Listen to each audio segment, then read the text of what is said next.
Sir, वित्त मंत्री जी ने अंतरिम बजट पेश किया है, हालांकि इसके बाद फिर आएगा बजट। इसमें जो चीजें कही गई है, सबसे पहले तो 2.5 लाख करोड़ का फिर से एक जो प्रावधान किया गया है। तो उपलब्धि यह है कि रेलवे ने 77% से ज्यादा बजट अपना खर्च भी किया है दिसंबर तक। क्या कहना है सर इस बजट के बारे में आपका? देखिए, भारतीय रेलवे गरीब परिवारों की, मध्यम वर्गीय परिवारों की सवारी है। बहुत ही हमारी अर्थव्यवस्था का एक बहुत ही इंपॉर्टेंट स्ट्रक्चर है।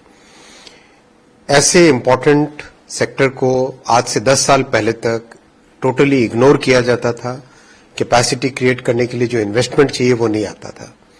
मोदी जी ने 10 साल में इतना फोकस दिया है रेलवे पे कि जहां ग्रॉस बजटरी सपोर्ट भारत सरकार के बजट से जो फंड्स आता था 15,000 करोड़ के आसपास आता था, वो आज 2.5 लाख करोड़ 2,52,000 करोड़ किया है। ये मोदी जी का बहुत स्पष्ट रेलवे के प्रति कमिटमेंट है, ट्रांसपोर्टेशन के प्रति कमिटमेंट है, लॉजिस्टिक्स और एफिशिएंसी देश में बढ़ाने के प्रति कमिटमेंट है। आप देखिए, पिछले 10 वर्षों में 26,000 किलोमीटर नए ट्रैक ऐड किए हैं। पिछले साल 5,200 किलोमीटर नए ट्रैक ऐड हुए। स्विट्जरलैंड के जितना रेलवे नेटवर्क है वो पूरा का पूरा एक साल में ऐड हुआ। इस साल 5,500 किलोमीटर नए रेलवे ट्रैक ऐड हो रहे हैं। एक तरीके से कैपेसिटी बढ़ाए बिना कैसे ज्यादा नई गाड़ियां चला पाए, वो संभव नहीं था। ये मोदी जी ने समझ के कैपेसिटी बढ़ाने पे जोर दिया और एक तरीके से पूरा फोकस कैपेसिटी बढ़ाने पे किया, नई टेक्नोलॉजी पे फोकस किया। आप देखिए, वंदे भारत ट्रेन आज देश भर में बहुत पॉपुलर है।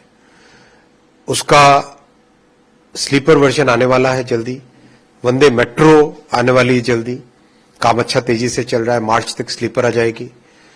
2 अमृत भारत नई ट्रेन पुश पुल टेक्नोलॉजी पे चालू की, बहुत अच्छी उसकी रिस्पांस है, 160-180% ऑक्यूपेंसी है,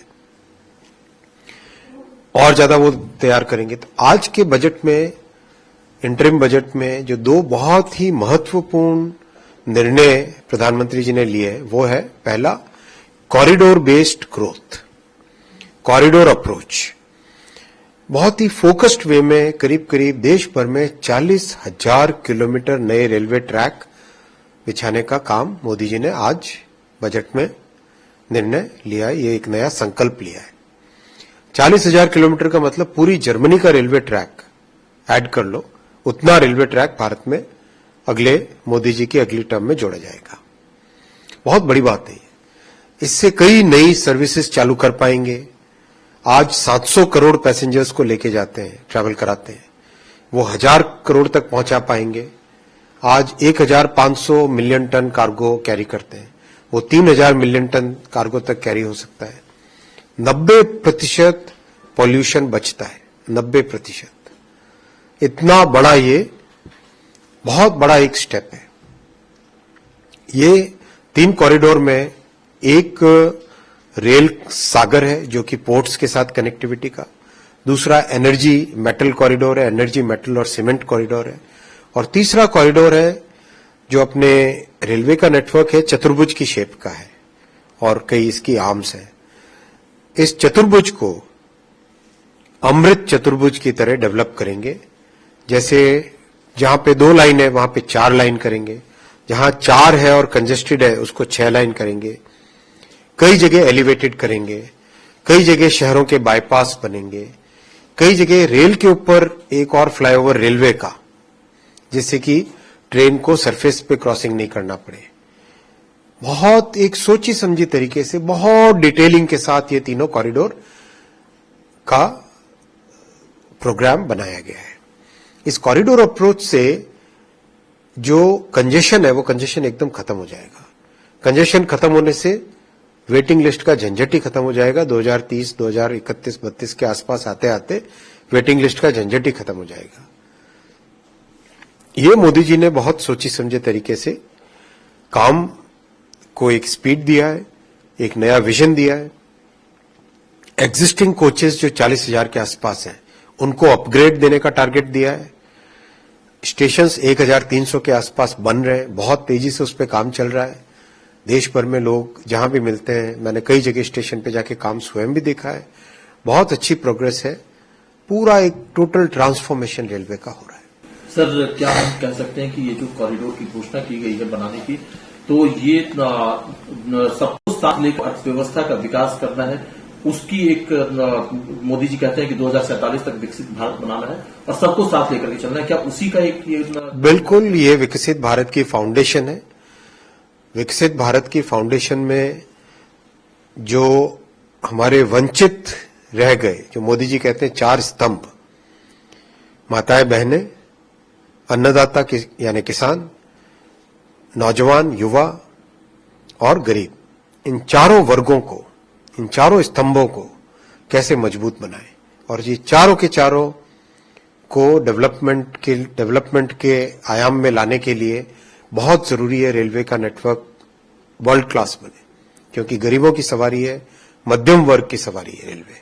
सर, एक जो फोकस रहा है मोदी सरकार के आने के बाद से कि ज्यादा से ज्यादा सुविधापूर्ण यात्रा हो, सहज यात्रा हो, 40,000 जो जनरल कोच है उनको वंदे भारत की तर्ज पर तब्दील करने का भी इसमें घोषणा की गई है, इसके बारे में कोचेज देखो, देश में कोच की 2 टेक्नोलॉजी है आज। एक टेक्नोलॉजी है 1950 के आसपास की, उसको आईसीएफ कोच बोलते हैं। वो टेक्नोलॉजी बहुत पुरानी है, 1950 में लाए थे। दूसरी टेक्नोलॉजी है जो कि एलएचबी कोच बोलते हैं, वो करीब 1990 के आसपास की टेक्नोलॉजी है। आज का जो युग है, आज के युग के अनुरूप हम कैसे नई टेक्नोलॉजी के कोचेज लाएं जिससे कि पैसेंजर्स की यात्रा सुगम हो, सुविधापूर्ण हो, सेफर हो। इसीलिए वंदे भारत के कोचेज जो बने, उनके टेक्नोलॉजी, उसमें जो इनोवेशंस किए गए, और अभी अमृत भारत के जो कोच बने उसमें जो इनोवेशन किए गए, उन इनोवेशन के आधार पे, उससे जो लर्निंग्स आई है, जो सीखा है, उसके आधार पे एग्जिस्टिंग 40,000 कोच को अपग्रेड कैसे करें, ये मोदी जी ने टारगेट रखा है हम सबके सामने, और इसको अचीव करेंगे। बहुत बड़ा संकल्प है और इससे नागरिकों को बहुत सुविधा मिलेगी। सर, एक सवाल मेरा इलेक्ट्रॉनिक्स एंड टेलीकम्युनिकेशन से भी है। बहुत सारी कोशिशें की गई हैं जिससे कि सुगम हो लोगों का एक दूसरे से जुड़ पाना। अगर हम पिछले 10 सालों में किए गए कार्यों की बात करें, बजट में कई बार प्रावधान किए गए, आप हिंदुस्तान को कहां पर खड़ा पाते हैं? अग्रणी। देखिए, टेलीकॉम टेक्नोलॉजी में 10 साल पहले कोई सोच भी नहीं सकता था कि telecom manufacturing, telecom design Bharat में होगी। आज 8,000 करोड़ रुपए का एक्सपोर्ट टेलीकॉम इक्विपमेंट का हो रहा है। मोबाइल फोन, सोच भी नहीं पाते थे कि मोबाइल फोन भारत में बने हुए व्यवहार होंगे। 98% इंपोर्ट करते थे, आज 99% भारत में बने हुए मोबाइल फोन उपयोग में होते हैं, और एक्सपोर्ट $11 बिलियन का था लास्ट ईयर, इस साल और बढ़ेगा। लैपटॉप, सर्वर्स, हर तरह के इक्विपमेंट भारत में बनने चालू हो गए। एक तरीके से आज भारत को क्रिएटर, टेक्नोलॉजी का डेवलपर बन के निकल रहा है। सेमीकंडक्टर 3 लाख इंजीनियर्स हैं जो डिजाइन कर रहे हैं कॉम्प्लेक्स चिप्स, और पहली भारत में बनी मेड इन इंडिया चिप इस दिसंबर में रेडी हो जाएगी। फैक्ट्री का कंस्ट्रक्शन बहुत तेजी से चल रहा है। ओवरऑल एक ऐसी, मोदी जी ने ऐसी एक अपनी नीतियों से एक ऐसी देश की फ्रेमवर्क बनाई है जो ये फाउंडेशन बन रहा है 2047 में भारत एक विकसित देश बने उसके लिए। तो सर, एक आखिरी सवाल है मेरा कि ये जो तकनीक का और आगे विकास करना, क्योंकि तकनीक के क्षेत्र में हमेशा चैलेंजेस रहते हैं, तो इसके लिए क्या रोड मैप है अपना आगे बढ़ने के लिए? आज बहुत अच्छा बजट में प्रधानमंत्री जी ने अनाउंस किया है 1 लाख करोड़ का R&D फंड।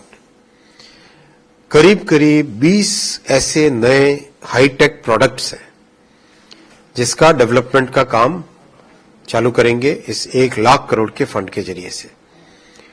आप सोचिए, इलेक्ट्रिक व्हीकल, इलेक्ट्रिक कार, इसकी पूरी टेक्नोलॉजी इससे नई बनेगी। बैटरी की टेक्नोलॉजी पूरी नई बनेगी। एयरक्राफ्ट के बहुत सारे टेक्नोलॉजिकल पार्ट्स है वो बनेंगे। नई बुलेट ट्रेन का डेवलपमेंट चालू करेंगे। कई तरह के क्वांटम कंप्यूटिंग का काम चालू करेंगे। 6G का डेवलपमेंट चालू करेंगे। देश में कैसे गरीब से गरीब व्यक्ति को भी बहुत कम कीमत में अच्छी मेडिकल फैसिलिटी मिले, तो बहुत सारे मेडिकल इक्विपमेंट का डेवलपमेंट इससे चालू करेंगे। ट्रांसपोर्टेशन में बहुत सारी चीजों का फोकस रखा जाएगा। तो एक तरीके से एक ऐसी शुरुआत की आज मोदी जी ने, जो जय जवान जय किसान जय विज्ञान के साथ जय अनुसंधान जोड़ा है। अभी हाल ही में नेशनल रिसर्च फाउंडेशन भी बनाई थी, और आज का ये 1 लाख करोड़ का कॉर्पस तो गेम चेंजर है।